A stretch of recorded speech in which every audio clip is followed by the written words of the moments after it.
주께서는 주의 크신 긍휼로 그들을 광야에 버리지 아니하시고 낮에는 구름 기둥이 그들에게서 떠나지 아니하고 길을 인도하며 밤에는 불 기둥이 그들이 갈 길을 비추게 하셨사오며 또 주의 선한 영을 주사 그들을 가르치시며 주의 만나가 그들의 입에서 끊어지지 않게 하시고 그들의 목마름을 인하여 그들에게 물을 주어 40년 동안 들에서 기르시되 부족함이 없게 하심으로 그 옷이 헤어지지 아니하였고 발이 부르트지 아니하였사오며 또 나라들과 족속들을 그들에게 각각 나누어 주시매 그들이 시온의 땅 곧 헤스본 왕의 땅과 바산 왕 옥의 땅을 차지하였나이다. 주께서 그들의 자손을 하늘의 별같이 많게 하시고 전에 그들의 열주에게 들어가서 차지하라고 말씀하신 땅으로 인도하여 이르게 하셨으므로 그 자손이 들어가서 땅을 차지하되 주께서 그 땅 가나안 주민들이 그들 앞에 복종하게 하실 때에 가나안 사람들과 그들의 왕들과 본토 여러 족속들을 그들의 손에 넘겨 임의로 행하게 하시며 그들이 견고한 성읍들과 기름진 땅을 점령하고 모든 아름다운 물건이 가득한 집과 판우물과 포도원과 감람원과 허단 과목을 차지하여 배불리 먹어 살찌고 주의 큰 복을 즐겼사오나 그들은 순종하지 아니하고 주를 거역하며 주의 율법을 등지고 주께로 돌아오기를 권면하는 선지자들을 죽여 주를 심히 모독하였나이다. 그러므로 주께서 그들을 대적의 손에 넘기사 그들이 곤고를 당하게 하심에 그들이 환난을 당하여 주께 부르짖을 때에 주께서 하늘에서 들으시고 주의 크신 긍휼로 그들에게 구원자들을 주어 그들을 대적의 손에서 구원하셨거늘 그들이 평강을 얻은 후에 다시 주 앞에서 악을 행함으로 주께서 그들을 원수들의 손에 버려두사 원수들에게 지배를 당하게 하시다가 그들이 돌이켜 주께 부르짖음에 주께서 하늘에서 들으시고 여러 번 주의 긍휼로 건져내시고 다시 주의 율법을 복종하게 하시려고 그들에게 경계하셨으나 그들이 교만하여 사람이 준행하면 그 가운데서 삶을 얻는 주의 계명을 듣지 아니하며 주의 규례를 범하여 고집하는 어깨를 내밀며 목을 굳게 하여 듣지 아니하였나이다. 그러나 주께서 그들을 여러 해 동안 참으시고 또 주의 선지자들을 통하여 주의 영으로 그들을 경계하시되 그들이 듣지 아니하므로 열방 사람들의 손에 넘기시고도 주의 크신 긍휼로 그들을 아주 멸하지 아니하시며 버리지도 아니하셨사오니 주는 은혜로우시고 불쌍히 여기시는 하나님이시니이다. 할렐루야. 복된 명절 보내시고 하나님께 영광 올려드렸을 우리 성도님들의 오늘 하루의 삶 가운데도 주님의 평안과 은혜가 충만하시길 주님으로 간절히 축원드립니다. 오늘 본문 내용을 한 문장으로 요약한다면 이스라엘 백성들의 반복되는 순종과 불순종 그리고 그에 따른 하나님의 용서와 긍휼이라고 말할 수 있습니다. 그러나 오늘 본문 속 이야기는 이스라엘 백성들만의 이야기가 아닙니다. 우리들의 이야기나 다름없습니다. 우리도 주님 안에서 살아가는 인생이 가장 복되다고 고백하며 그 안에 구원이 있음을 고백했음에도 불구하고 때로는 세상을 향하기도 하고 육신의 정욕, 이생의 자랑 그런 것들에 무너지는 경우가 얼마나 많습니까? 그렇게 세상 앞에 무너지는 인생을 살아가다가 주님께 용서를 구하고 다시금 주님께 돌이키는 것이 너무나도 자주 반복되는 게 우리네 삶이기도 합니다. 이번 명절 때도 잘 생각해 보십시오. 명절 시작 전에는 가족들을 만날 때 정말 주님의 사랑 안에서 반기고 섬기며 인내하며 잘 지내야지 다짐하셨음에도 불구하고 명절을 지낸 동안 어떠셨습니까? 갈등 앞에 무너지기도 하고 실망하기도 하고 때로는 속앓이하기도 했던 일들이 얼마나 많으셨습니까? 정말 주님 안에서 그 사랑 안에서 나만 무너지지 않았으면 크게 영향받지도 않았을 텐데 갈등도 없었을 텐데 내 스스로 무너지는 경우가 얼마나 많았습니까?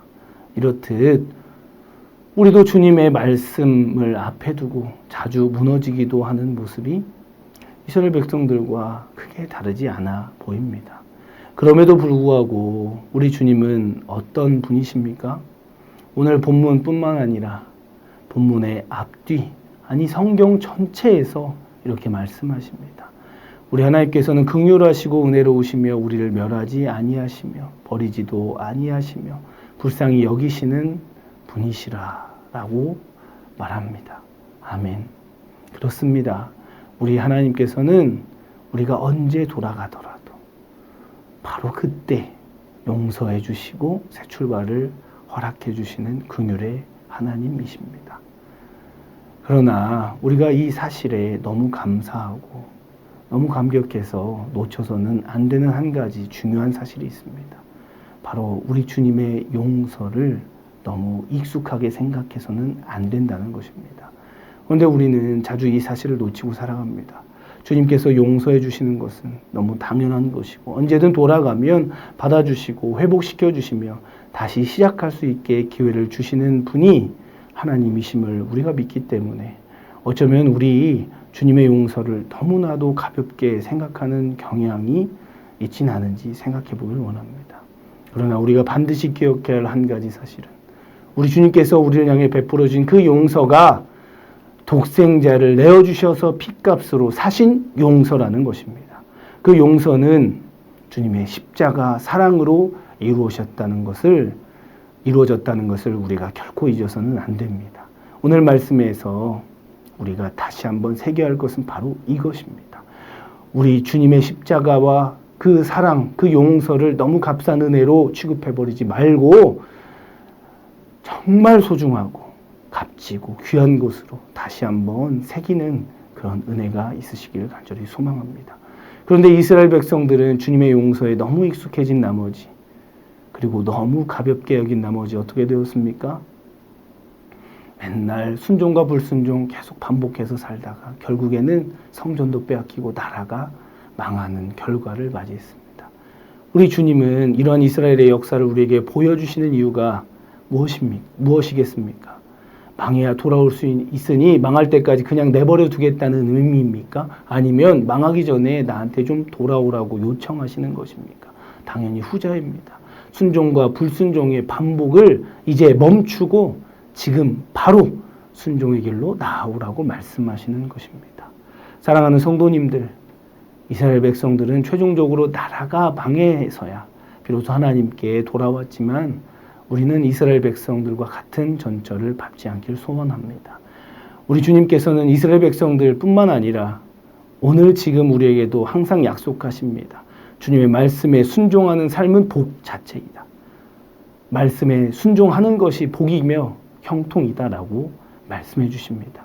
오늘 본문 19절에서부터 25절까지의 내용이 바로 그런 내용입니다. 주님의 말씀에 순종하기만 하면 광야에 버리지도 아니하시고 낮에는 구름 기둥 밤에는 불 기둥으로 갈 길을 다 비추시고 인도하시며 만나와 메추라기 허락하시고 가나안 땅도 주시고 자손도 하늘의 별과 같이 많게 하시며 우물도 주시며 포도원과 감람원과 허다한 과목을 차지하며 배불리 먹게 하시고 또 살찌게 하시고 주의 큰 복을 즐기게 해주시는 분이라고 말씀하고 계십니다.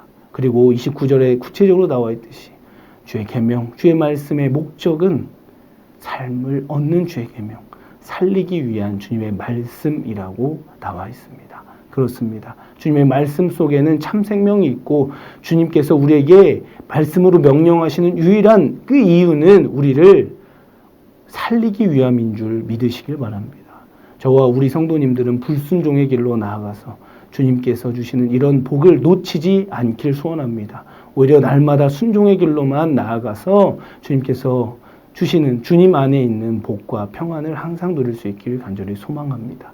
물론 우리가 본문 26절에서부터 31절까지에 나오는 이스라엘 백성들이 보여주는 그런 불순종의 길, 반복되는 그 역사를 걷게 될지라도 우리 주님께서는 우리에게 긍휼을 베풀어 주시고 기회를 주시는 하나님이십니다.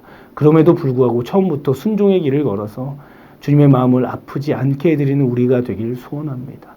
사실 우리가 불순종의 길을 걷는 것은 우리가 손해와 아픔을 갖게 되는 것은 물론이고 주님의 마음도 아프게 해드리는 것입니다. 우리가 아프면 주님께서도 아파하십니다.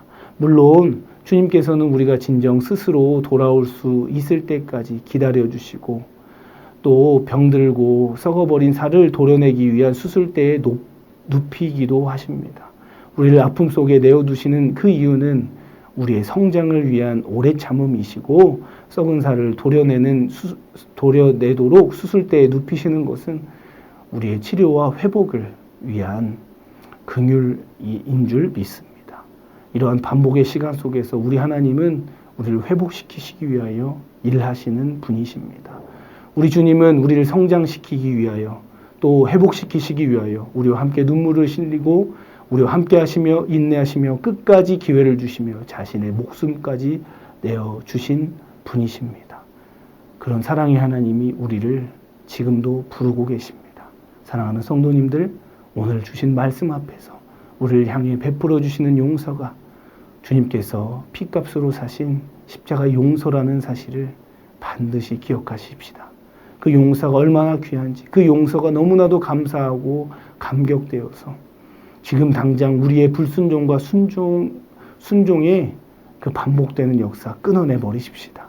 이 반복의 악순환을 끊어버리고 순종의 길로만 나아가서 주님 안에 있는 참된 평안과 은혜의 삶을 풍성히 충만히 누리는 우리 모두가 되길 간절히 소망합니다. 이 시간 말씀을 새기며 함께 기도하길 원합니다. 주님, 반복되는 불순종과 순종의 삶을 살아가는 우리의 연약함을 불쌍히 여겨 주시옵소서. 주님을 향한 굳건한 믿음을 허락하여 주시옵소서. 오늘 말씀에 힘입어 불순종과 순종의 반복이 멈춰지게 하시고 생명을 얻게 하는 주님의 말씀, 그 말씀에 순종하는 길로만 나아가는 우리 모두 되게 하여 주옵소서. 그래서 주님께서 주시는 복과 평안 온전히 누리게 하옵소서. 주님께 기도로 맡겨드린 태신자들이 속히 주님의 말씀 안에서 참된 생명을 얻게 하여 주시고 주님께 있는 복과 은혜, 형통을 누리게 하옵소서. 다음 세대를 향한 성전 건축, 정말 인허가의 모든 과정 순적히 이루어지게 하시고 모든 성도들이 주님께서 주시는 마음과 뜻으로 새 성전 착공을 맞이할 준비가 되게 하옵소서. 나아가 각자의 기도 제목 붙들고 기도하며 나아가겠습니다.